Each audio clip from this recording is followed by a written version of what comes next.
In late April 2025, South Africa was gripped by the mysterious disappearance and subsequent deaths of 3 young police constables. Their journey from Bloemfontein to Limpopo ended tragically in the waters of the Hennops River.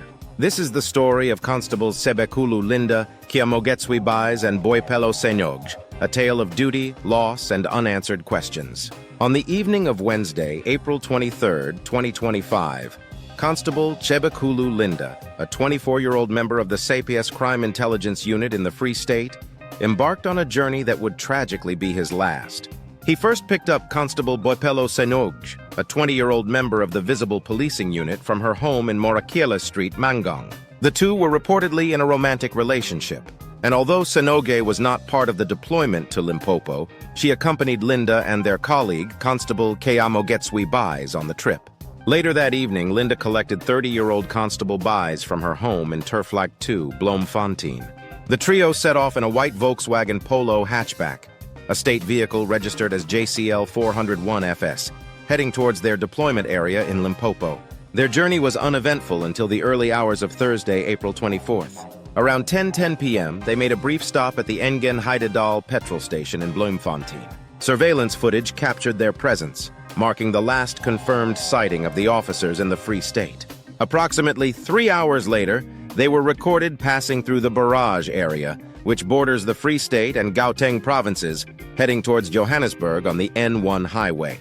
At around 1:35 a.m., they stopped at the Engen Grasmere petrol station in the Lenasia area. CCTV footage showed Bais stepping out from the driver's side, putting on a hoodie before entering the store. The footage also indicated that it was raining heavily at the time. After refueling and making purchases, the trio continued their journey. They passed through 3 e-toll gantries, with their vehicle being tracked passing the Kingfisher and Owl e-toll gantries on the N1 towards Johannesburg just before 2 a.m. At approximately 2 a.m., Bais sent a message to her husband, marking the last known communication from any of the officers. Shortly thereafter, the vehicle's tracking signal and all 3 officers' cell phone signals were lost near the Shell Ultra City in Midrand. This sudden loss of communication raised immediate concerns and prompted a nationwide search operation. The disappearance of the 3 officers sparked a massive search operation involving multiple law enforcement agencies. The SAPS launched a large-scale search, deploying police divers, drones, and rescue teams to comb through the N1 highway, nearby waterways, and the Hennops River. The operation spanned across Gauteng, Free State, and Limpopo provinces. As days passed without any leads, the SAPS offered a R350,000 reward for information leading to the discovery of the missing officers. The public and media closely followed the developments, hoping for a breakthrough. On Monday, April 28, 2025, the search yielded a grim discovery. Divers recovered 5 bodies from the Hennops River in Centurion, Gauteng. Among the deceased were the 3 missing constables, Linda, Bais, and Senoge. Additionally, the bodies of an administrative clerk from the Littleton police station and an unidentified individual were found. The recovery of the officers' bodies provided some closure to their families and colleagues, but also raised numerous questions. How did the vehicle end up in the river? Were there any signs of foul play? The investigation intensified to uncover the circumstances surrounding the tragedy.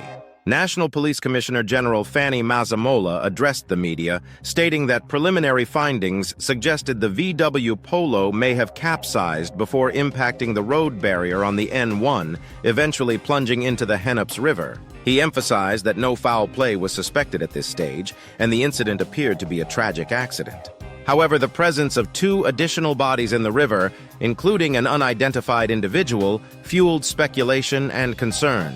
The Economic Freedom Fighters, EFF party, called for a thorough investigation to determine whether the deaths were due to an accident or involved foul play. Autopsies were conducted to ascertain the exact causes of death, and forensic teams examined the recovered vehicle for any evidence that could shed light on the incident. The incident sparked widespread public concern and speculation. Social media users questioned the circumstances leading to the tragedy, with some pointing out the damaged steel barrier on the N1 near the Hennops River. A user shared photos suggesting that the barrier had been in a state of disrepair for months, potentially contributing to the accident. Others urged caution, emphasizing the need to await official findings before drawing conclusions. The SAPS cautioned the public against creating false narratives and replacing facts with speculation. The tragic deaths of the 3 SAPS officers not only highlight the dangers faced by law enforcement, but also bring to light the psychological challenges inherent in police work.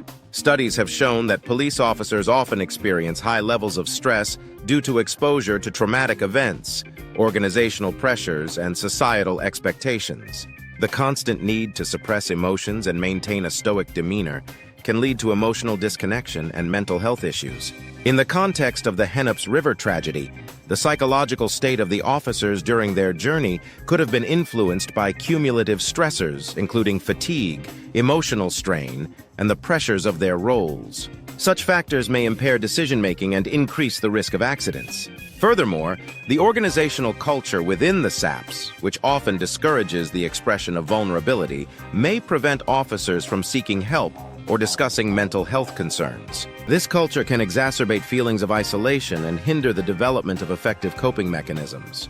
In addition to psychological perspectives, cultural beliefs also play a role in interpreting such tragedies. Some cultural experts suggest that the spirits of individuals who die in accidents may linger at the site if not properly honored, potentially causing further misfortunes.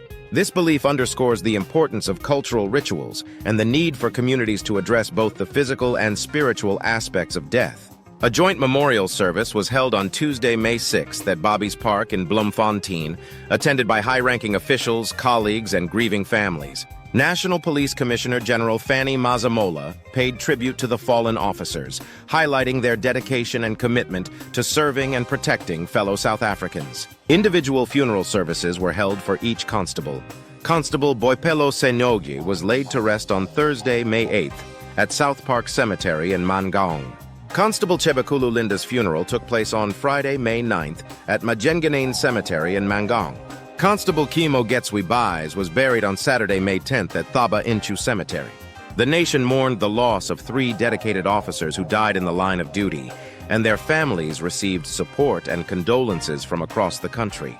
The deaths of Constables Linda, Buys, and Senoge serve as a somber reminder of the risks faced by those who serve and protect. As investigations continue, the nation seeks closure and justice for these fallen heroes. The incident also underscores the importance of addressing the psychological well-being of law enforcement officers and recognizing the cultural dimensions of mourning and remembrance.